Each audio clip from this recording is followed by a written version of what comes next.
From eating raw cherries to contaminated water at the White House to getting assassinated in broad daylight. This is how every US president died and their final words. And spoiler, while some left an epic message, others talked about soup. But first, let's start at the beginning with George Washington, our first president, who got a serious throat infection after riding his horse in cold, snowy weather. He likely had epiglottitis, which is when that little flappy thing at the base of your tongue becomes inflamed. Today, that's an easy fix with antibiotics. But back then, doctors tried bloodletting, which is when they cut your arm and drain blood from your body. They thought it would somehow help, but it ended up making things way worse. And it's believed Washington lost 80 ounces of blood. That's like 6 Red Bulls. He told his doctor, "I die hard, but I'm not afraid to go." And as he struggled to breathe, his final words were, "'Tis well." But if you thought that was dramatic, this is the most insane coincidence in U.S. history, where John Adams and Thomas Jefferson, the second and third presidents, died on the exact same day. They started out as friends and revolutionary bros. Jefferson wrote the Declaration of Independence, and Adams helped defend it. Squad goals. But in the election of 1800, the two became political rivals. Then, after a decade of not speaking, Adams and Jefferson reconnected as pen pals and became besties again. However, on July 4th, 1826, exactly 50 years after signing the Declaration of Independence, the spookiest thing happened. Jefferson grew ill from diarrhea, pneumonia, and a kidney infection. And on the night before his death, he asked, "Is it the 4th?" When they told him not yet, he held on for one more day. And his final words were, "No, doctor, nothing more." Meanwhile, hundreds of miles away in Massachusetts, John Adams was a sickly 90-year-old man dealing with heart failure. Completely unaware that his bestie Jefferson died hours earlier, Adams said his famous last words, "Thomas Jefferson survives." It's kinda crazy that these two, who spent their whole lives being frenemies, ended up checking out on America's birthday. Kinda like our fourth president, James Madison, who almost completed the 4th of July trifecta. Because after dealing with congestive heart failure, the father of the U.S. Constitution was on his deathbed, and doctors were trying desperately to keep him alive until July 4th. But when offered more stimulants by his niece, Madison said, "Nothing more than a change of mind, my dear. I always talk better lying down." Which basically meant he was ready to go, and died on June 28th, 1836. I mean, come on, he was so close to making it to the 4th. But you know who did make it? The 5th president, James Monroe, who became the 3rd one to die on Independence Day. He had heart troubles which worsened after contracting tuberculosis. But his final words were about how he missed his old friend James Madison. "I regret that I should leave this world without again beholding him." And while most presidents die on their deathbeds, some die on the floor of Congress. Like the 6th president, John Quincy Adams, who after serving as president didn't retire to play golf, but instead went back to Congress as a representative. And while casting a no vote, he suffered a massive stroke, grabbing his desk and collapsing on the House floor. And after they carried him out, John Quincy Adams said, "This is the last of Earth. I am content." But some presidents have more peaceful endings, like Andrew Jackson, who is one of the most insane presidents in American history. He was a tough dude who fought in duels, survived the first ever presidential assassination attempt, and beat up his would-be killer with a cane. But despite all this, he didn't go down the way you might think. He got tuberculosis, had heart problems, and suffered from dropsy, which is when your body fills with too much water. Hydrate or dihydrate, am I right?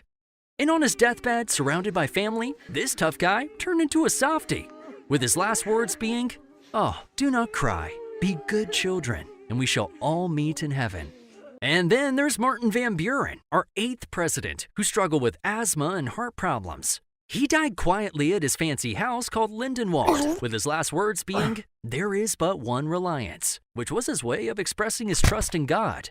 And while Van Buren lived a long 79 years, our next president holds the record for the shortest presidency because of this one dumb mistake. During his inauguration, William Henry Harrison gave an insanely long 2-hour speech in the freezing cold rain without even wearing a coat. And for over a century, we thought he caught pneumonia and died. However, recent studies suggest this probably wasn't the cause. because he didn't get sick until 3 weeks after the inauguration. Experts now believe he either died from typhoid fever or septic shock due to contaminated drinking water at the White House.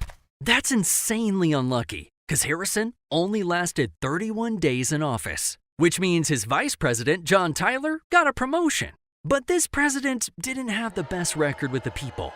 He was the only president whose death wasn't officially mourned by the country. Because during the Civil War, John Tyler sided with the South. He was even elected to the Confederate Congress. But before he should start the job, he started having dizzy spells and died of a stroke, with his last words being, "Perhaps it is best." Agreed, John. Then there was James Polk, who died far too young at 53 years old. And it's because 3 months after leaving office, he was on a tour of the South where he contracted cholera, a nasty disease that gives you explosive diarrhea. But despite the circumstances, he went out as a romantic, with his last words to his wife being, "I love you, Sarah. For all eternity, I love you." I'm not crying, you're crying. But for this next president, you might be laughing, because Zachary Taylor died from eating too many cherries and drinking too much milk. Or did he? During a 4th of July celebration in the sweltering heat of DC, Zachary Taylor desperately needed to cool off. So he ran into the White House, ate a bowl of raw cherries, and drank several glasses of milk. The problem was, food safety was basically non-existent back then, and Taylor came down with gastroenteritis and died 3 days later. However, many believe Zachary Taylor was poisoned, because he was the current president when this went down, and pre-Civil War tensions were rising. But when forensic scientists looked at his body in the 90s, they found nothing fishy. So it really was just some bad cherries. And before he died, Taylor said, "I'm about to die. I expect the summons soon. I've tried to discharge my duties faithfully. I regret nothing." And after death by cherries, VP Millard Fillmore stepped up to the plate. And unlike Taylor, Fillmore lived a long time after his presidency, until he had a stroke. But right before he died, someone gave him soup. And Fillmore said, "The nourishment is palatable," which basically means in fancy talk, it tastes good. 5 stars for the soup. But our next president had one of the saddest deaths ever.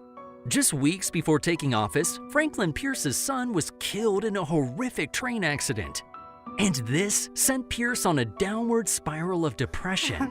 He started drinking too much, became an alcoholic, and destroyed his liver with a disease called cirrhosis. He died after losing re-election, and nobody wrote down his last words because he was all alone.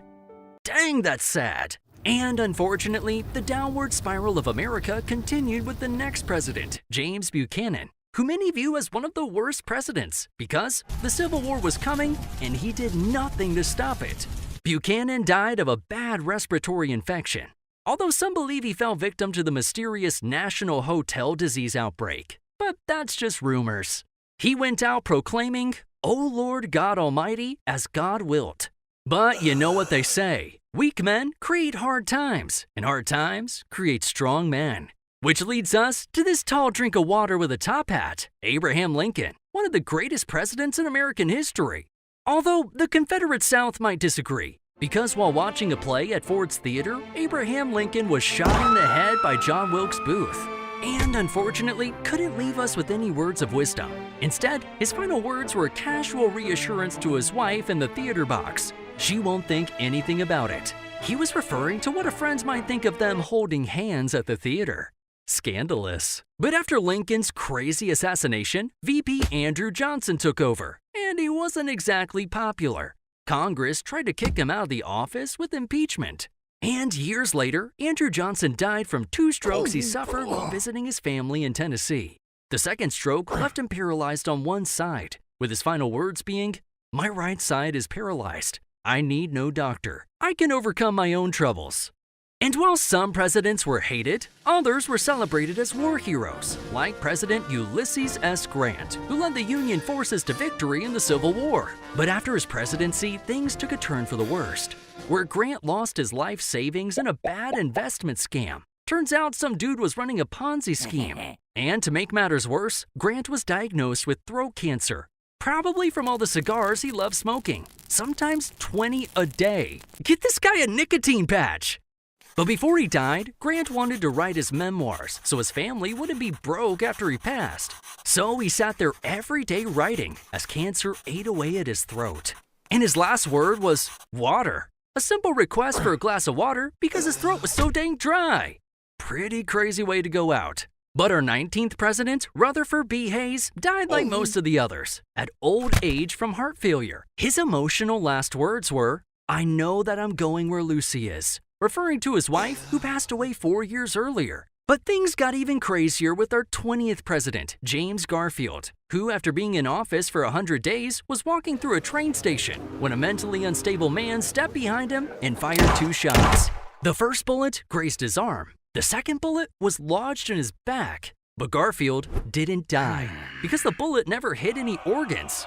All right. However, it all went downhill when doctors stepped in. They probed around with unsterilized instruments and one even punctured his liver. So although Garfield initially survived, he suffered from massive infections over the next 80 days until he slowly died.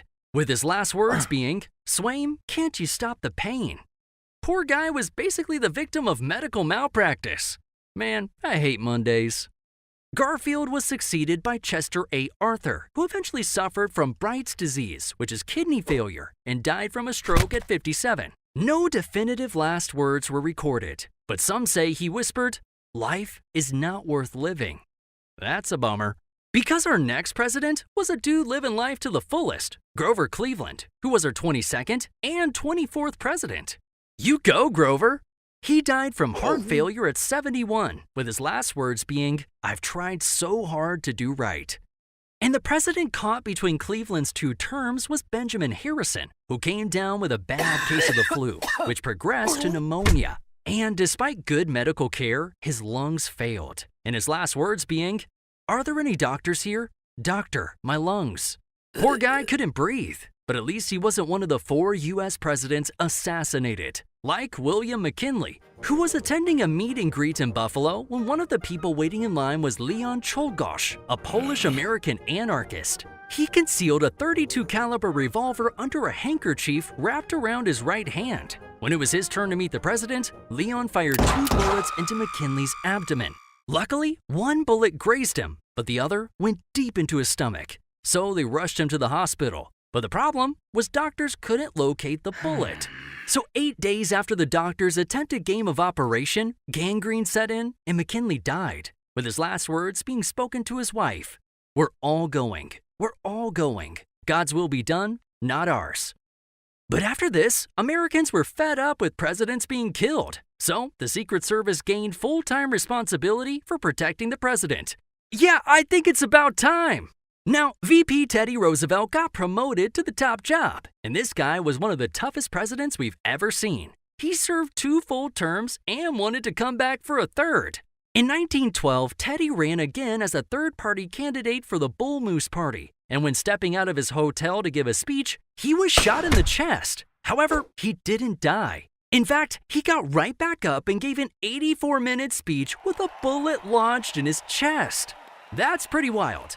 Teddy went on to live another 6 years, where he led a deadly expedition through the Amazon rainforest, and once again, almost died. This time from a leg infection, weight loss, and malaria. And many believe this permanently weakened him. Because at 60 years old, Teddy died from a blood clot in his sleep, with his last words being, "Put out the light, James." Man, pour one out for Teddy. Because while some presidents are warriors, others are William Howard Taft. The president famous for being so fat, he got stuck in his bathtub. Charming. But believe it or not, that's not how he died. At only 5'11", William Taft ballooned to over 300 pounds, which strained his heart. Ouch. And although he lost a great deal of weight, the damage was already done, with Taft dying from heart failure at 72. And his final words weren't recorded, so we'll just have to use our imagination. Woodrow Wilson never fully recovered from a massive stroke he suffered while in office. Unfortunately, he lived his final years partially paralyzed, with his last words being, "I am a broken piece of machinery. When the machine is broken, I am ready." But at least this dude died after being president. Unlike Warren G. Harding, who was dealing with corruption scandals while president. So in an effort to rebuild public trust, he went on a cross-country speaking tour. But the situation was so dang stressful, he developed pneumonia. And while resting in bed with his wife reading the paper, Harding died from a heart attack. Poor guy's last words were, "That's good. Go on, read some more." And his VP Calvin Coolidge became the next president, who, after a few years of leaving office, died suddenly of a heart attack at age 60. Silent Cal was famously super quiet, so upon news of his death, Dorothy Parker joked, "How can they tell?"